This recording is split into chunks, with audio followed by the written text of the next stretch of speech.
Hello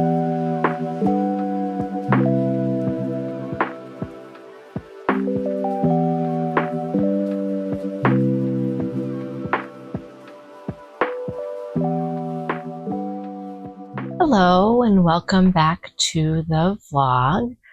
Over the past few years, I've been working on a lot of self-reflection, engaging with a lot of different teachers and practices, and I've come up with various strategies and ideas around self-reflection that I have shared with my community as an educator. And so these are often, because I work with youth, I simplify these a little bit. And so I'm excited about this opportunity to share this with maybe a broader audience so I can convey kind of the deeper meanings of some of the things that I'm working with and really share with you my personal take and journey. So what I'm sharing today is this life timeline that I'm working on. I think this is a really useful tool for getting that big picture view. I think often with things like morning pages, you're really kind of in the moment with yourself, which can be really nice. But as I'll discuss later, there is a value to having this sort of zoomed out view where you can start to see some of the patterns in your entire life, not just in your sort of day-to-day. The nuts and bolts of how I created this very simple zine. I'll link it in the description. This is a mini zine, but I have blown it up by using a 18 by 24 sheet of, I think it was drawing paper, mixed media paper, whatever you have. I think you will need this more space than, just a single 8.5 by 11 sheet of paper, which is what normally people use for that mini zine. But it is made from, a single sheet of paper that you then fold and cut to create this book. If you don't have a nice big sheet of paper, I think you could also just use a regular zine strategy where you take 8.5 by 11 and fold it in half and staple it. But I'll link all that in the description. So that's how I created the base for this book. And then, as I mentioned, I'm combining a couple of different approaches. So a couple of years ago, I had this idea, I don't know where it came from, but I found that I had made this timeline and I had used my card of the year in tarot and the card of the year for the collective. And so this is made by adding up your birthday and the year, which I can also link. I kind of like to use these as tools to reflect on what are the lessons that I'm learning in any particular year. But I had this idea to just write out all of them from birth to, I think, age 40. And then I was also looking at some astrology in that project too. And so I found that timeline, and in looking at it, it aligned with something else I had been looking at, reading about, which is Women Who Run with the Wolves. Really great book. And in it, she has this idea of descansos. And so I integrated that into that project. But before I get into what descansos are and how I'm using them here, I wanted to talk a little bit about this strategy of zooming out and why it's so important. And so this is inspired by my tarot card of the year this year, which is the Justice card. There she is. And there's another really great book that I'll probably reference a lot in these vlogs. It's 78 Degrees of Wisdom, a book by Rachel Pollack about the tarot. It has been really helpful in my practice. And so in talking about this card, the Justice card, she talks about how it's Justitia, the goddess of justice, And we're used to seeing her in the legal system as blindfolded, but here she is not blindfolded. She is holding the scales and her sword. And so what Rachel Pollack says in this this depiction is that in order to advance in life, we have to understand the past and really be able to see ourselves.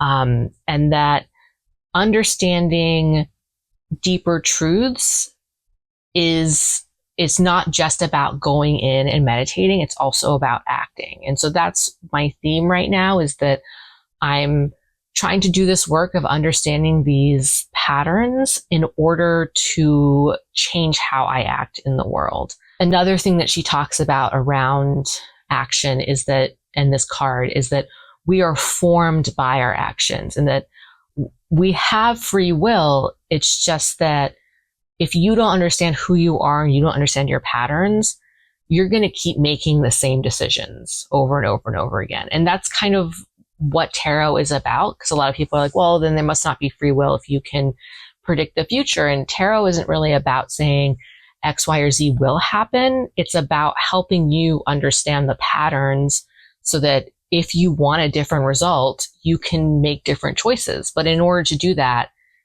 you have to be able to zoom out and step out of your normal ways of thinking. And that's really what tarot really helps with, is that it's the idea that meaning can emerge from chaos, and that we enter into this, what kind of seems sort of random, as a way to engage our mind in a way that takes us out of those ruts that we are just constantly in. And so that's been really helpful for me. I'm hoping to make some different choices, move into new directions. And that's a lot of what the Revolution Dress brand is about. A lot of what the work that I've been doing recently with social media has been about, is just trying to make some different decisions. And so that's what this tool is also about. So, so we have this book, this timeline, optional if you want to bring in the tarot correspondences to sort of help you try to find some of those patterns or lessons that are kind of coming up over and over, because the cards repeat just how numerology works. Part of what I'm trying to do here is look at things non-linearly. So you can use that part of the tool if you want. And then the other bit is this idea of descansos, which is from Women Who Run with the Wolves by Clarissa Pinkola Estes. It's kind of a big, thick book. If you don't really want to read this whole thing, she also has an audio version of this that I've actually, just listened to. It was just 2 hours, so it's a condensed version. And yeah, it's really nice. So I just wanted to read a little bit about what she says about descansos. So she talks about needing to make rage into a fire that cooks rather than a fire that consumes you. And so you need some kind of ritual or act that you can go through to change the energy around your life, And so another thing that she talks about is, that this is part of life. We shouldn't necessarily see it as a negative thing. I love this line: a body who has lived a long time accumulates debris. It cannot be avoided. And I think that's really beautiful, right? That our souls are going through this life and difficult things are going to happen, but that doesn't mean that we should minimize them, because what happens is that then they kind of keep moving with us through life. And so she has this strategy, what she calls descansos. And so this is a reference to the crosses that you would see on the side of the road in many different parts of the Americas, really. And they mark where someone has passed away. Usually it's like a traffic accident of some sort, but it's a way to remember that death. And so this is another line, and she uses the term women, but I think that this could apply to anybody. Women have died 1,000 deaths before they are 20 years old. They've gone in this direction or that and have been cut off. They've had hopes and dreams that have been cut off also. While these things deepen individuation, differentiation, growing up and growing out, blossoming, becoming awake and aware and conscious, there are also profound tragedies that have to be grieved as such. So she suggests making a timeline of your life where you mark out, you draw your little crosses, your little descansos, from infancy up until the present, to look at this holistically, and that this is part of this ritual or this action that will allow some kind of change to happen, so that you're not just carrying these with you, and because that can lead to bitterness. How can you take the time to acknowledge that pain, so that you can change your energy around it, as Rachel Pollack kind of talks about. So, these little deaths, they can be roads not taken, opportunities that, didn't pan out, paths that were cut off, ambushes, betrayals, just the things that need to be mourned.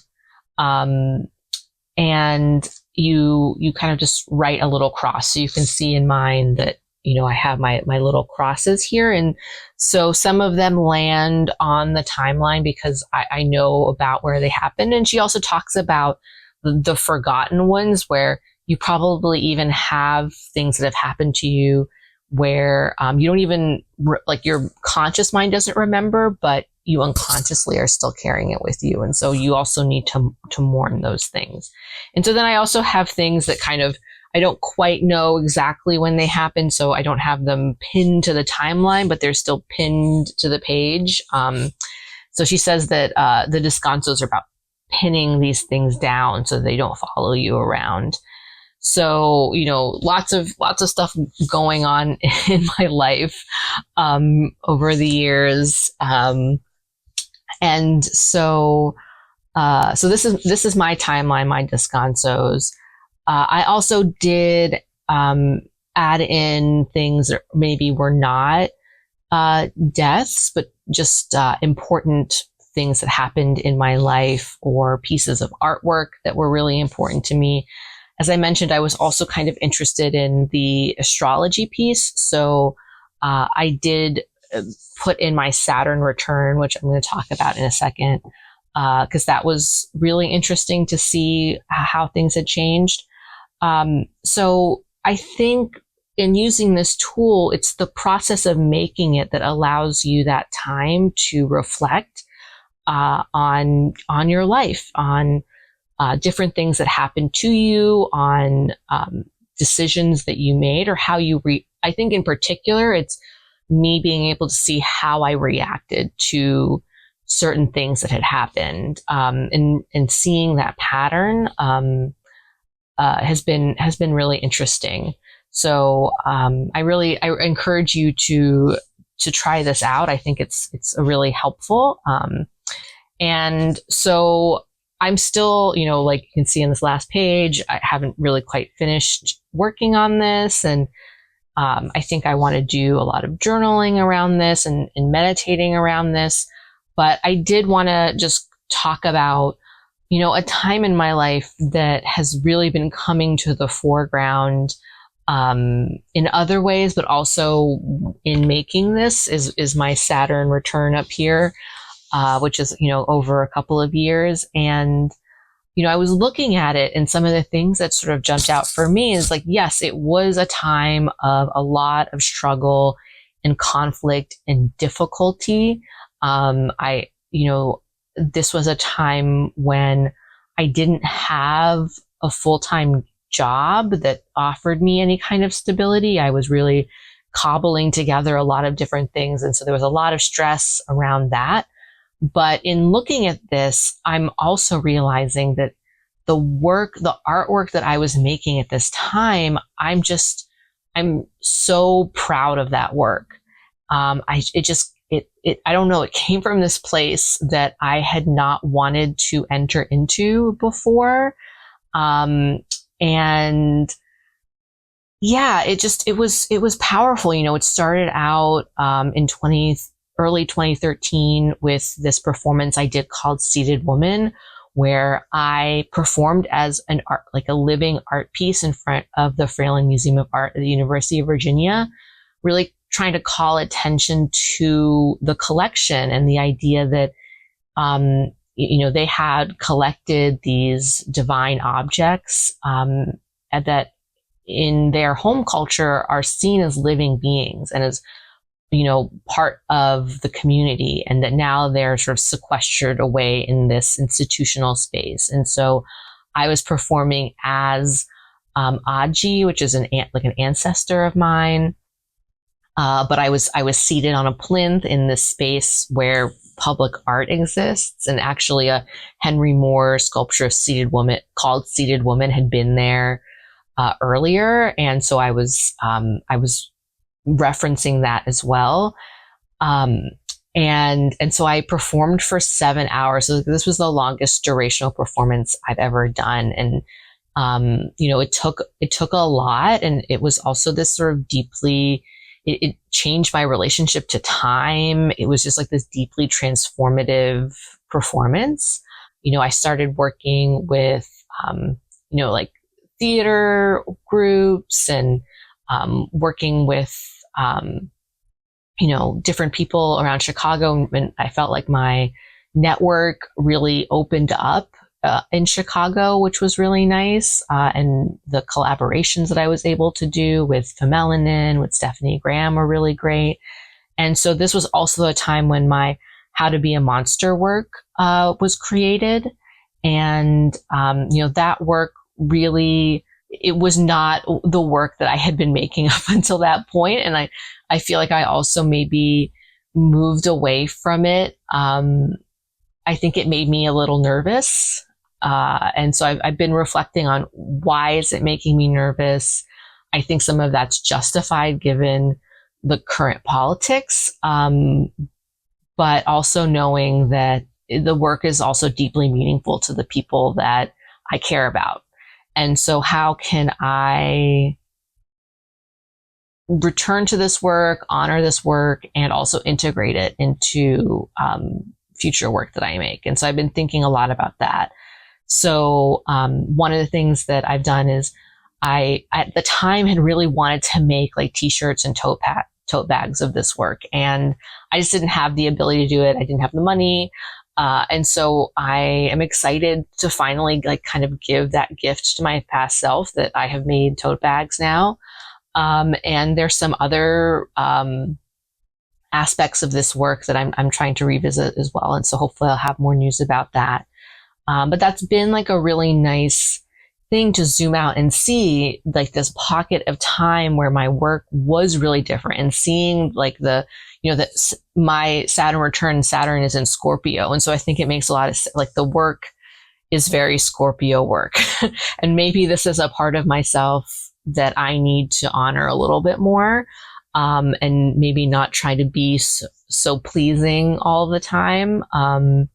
But do it in a way that feels authentic to my growth. And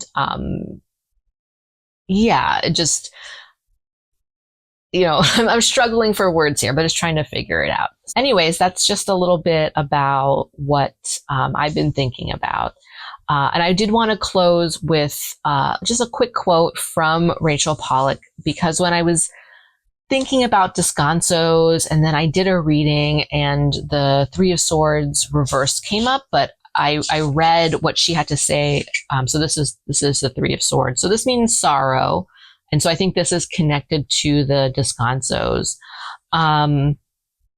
But for her entry in the Three of Swords, the last line is, acceptance and love can turn pain into joyful memory and embracing of life. And so I think that's part of this process of the descansos, is not to discount the pain, not to say that it wasn't there, but how can it become something that is fuel that brings you back into life rather than something that's weighing you down.